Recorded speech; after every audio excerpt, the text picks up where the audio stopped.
بسم اللہ الرحمن الرحیم۔ السلام علیکم۔ ابو نصر الصیاد نامی ایک شخص اپنی بیوی اور ایک بچے کے ساتھ غربت اور افلاس کی زندگی بسر کر رہا تھا۔ ایک دن وہ اپنی بیوی اور بچوں کو بھوک سے نڈھال اور بلکتا روتا گھر میں چھوڑ کر خود غموں سے چور کہیں جا رہا تھا کہ راہ چلتے اس کا سامنا ایک عالم دین احمد بن مسکین سے ہوا، جسے دیکھتے ہی ابو نصر نے کہا، اے شیخ، میں دکھوں کا مارا ہوں، غموں سے تھک گیا ہوں۔ شیخ نے کہا، میرے پیچھے چلے آؤ، ہم دونوں سمندر پر چلتے ہیں۔ سمندر پر پہنچ کر شیخ نے اسے 2 رکعت نفل نماز پڑھنے کو کہا۔ نماز پڑھ چکا تو اسے ایک جال دیتے ہوئے کہا، اسے بسم اللہ پڑھ کر سمندر میں پھینکو۔ جال میں پہلی بار ہی ایک بڑی ساری عظیم الشان مچھلی پھنس کر باہر آ گئی۔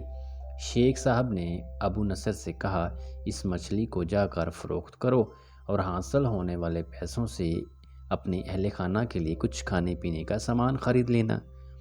ابو نصر نے شہر جا کر مچھلی فروخت کی۔ حاصل ہونے والے پیسوں سے ایک قیمے والا اور ایک میٹھا پراٹھا خریدا اور سیدھا شیخ احمد بن مسکین کے پاس گیا اور اسے کہا کہ حضرت، ان پراٹھوں میں سے کچھ لینا قبول کیجیے۔ شیخ صاحب نے کہا، اگر تم نے اپنے کھانے کے لیے جال پھینکا ہوتا تو کسی مچھلی نے نہیں پھنسنا تھا۔ میں نے تمہارے ساتھ نیکی کی، گویا اپنی بلائی کے لیے کی تھی، نہ کہ کسی اجرت کے لیے۔ تم یہ پراٹھے لے کر جاؤ اور اپنے اہل خانہ کو کھلاؤ۔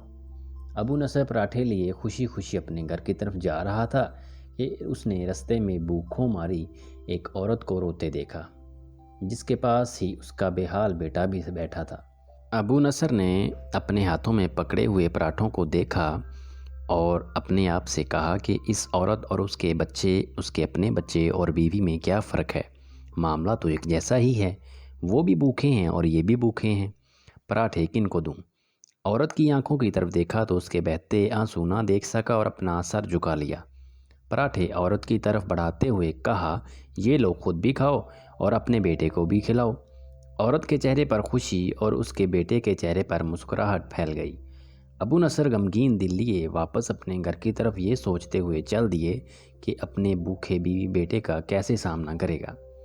گھر جاتے ہوئے رستے میں اس نے ایک منادی والا دیکھا جو کہہ رہا تھا، ہے کوئی جو اسے ابو نصر سے ملا دے؟ لوگوں نے منادی والے سے کہا، یہ دیکھو، یہی تو ابو نصر ہے۔ اس نے ابو نصر سے کہا، تیرے باپ نے میرے پاس آج سے 20 سال پہلے 30,000 درہم امانت رکھے تھے، مگر یہ نہیں بتایا تھا کہ ان پیسوں کا کرنا کیا ہے۔ جب سے تیرا والد فوت ہوا ہے میں ڈھونڈتا پھر رہا ہوں کہ کوئی میری ملاقات تجھ سے کرا دے۔ آج میں نے تمہیں پا ہی لیا۔ یہ لو 30,000 درہم، یہ تیرے باپ کا مال ہے۔ ابو نصر کہتا ہے، میں بیٹھے بٹھائے امیر ہو گیا، میرے کئی گھر بنے اور میری تجارت پھیلتی چلی گئی۔ میں نے کبھی بھی اللہ کے نام پہ دینے میں کنجوسی نہ کی اور ایک ہی بار میں شکرانے کے طور پر ہزار درہم صدقہ دے دیا کرتا تھا۔ مجھے اپنے آپ پہ رشک آتا تھا کہ کیسے فراغ دلی سے صدقات خیرات کرنے والا بن گیا ہوں۔ ایک بار میں نے خواب دیکھا کہ حساب کتاب کا دنان پہنچا ہے اور میدان میں ترازو نصب کر دیا گیا ہے۔ منادی کرنے والے نے آواز دی، ابو نصر کو لایا جائے اور اس کے گناہوں ثواب تولے جائیں۔ کہتا ہے، پلڑے میں ایک طرف میری نیکیاں اور دوسری طرف میرے گناہ رکھے گئے تو گناہوں کا پلڑا بھاری تھا۔ میں نے پوچھا، آخر کہاں گئے میرے صدقات جو میں نے اللہ کی راہ میں دیتا تھا؟ تولنے والوں نے میرے صدقات نیکیوں کے پلڑے میں رکھ دیے۔ ہر ہزار درہم کے صدقے کے نیچے نفس کی شہوت، میری خود نمائی کی خواہش اور ریاکاری کا ملمہ چڑھا ہوا تھا، جس نے ان صدقات کو روئی سے بھی زیادہ ہلکا بنا دیا تھا۔ میرے گناہوں کا پلڑا ابھی بھی بھاری تھا۔ میں رو پڑا اور کہا، ہائے رے، میری نجات کیسے ہوگی؟ منادی والے نے میری بات کو سنا تو پھر پوچھا، ہے کوئی باقی؟ اس کا عمل تو لے آؤ۔ میں نے سنا ایک فرشتہ کہہ رہا تھا، ہاں، اس کے دیے ہوئے 2 پراٹھے ہیں جو ابھی تک میزان میں نہیں رکھے گئے۔ وہ 2 پراٹھے ترازو پر رکھے گئے تو نیکیوں کا پلڑا اٹھا ضرور، مگر ابھی نہ تو برابر تھا اور نہ ہی زیادہ۔ منادی کرنے والے نے پھر پوچھا، ہے کچھ اس کا کوئی اور عمل؟ فرشتے نے جواب دیا، ہاں، اس کے لیے بھی کچھ باقی ہے۔ منادی نے پوچھا، وہ کیا؟ کہا، اس عورت کے آنسو جسے اس نے اپنے 2 پراٹھے دیے تھے۔ عورت کے آنسو نیکیوں کے پلڑے میں ڈالے گئے، جن کے پہاڑ جیسے وزن نے ترازو کے نیکیوں والے پلڑے کو گناہوں کے پلڑے کے برابر لا کھڑا کر دیا۔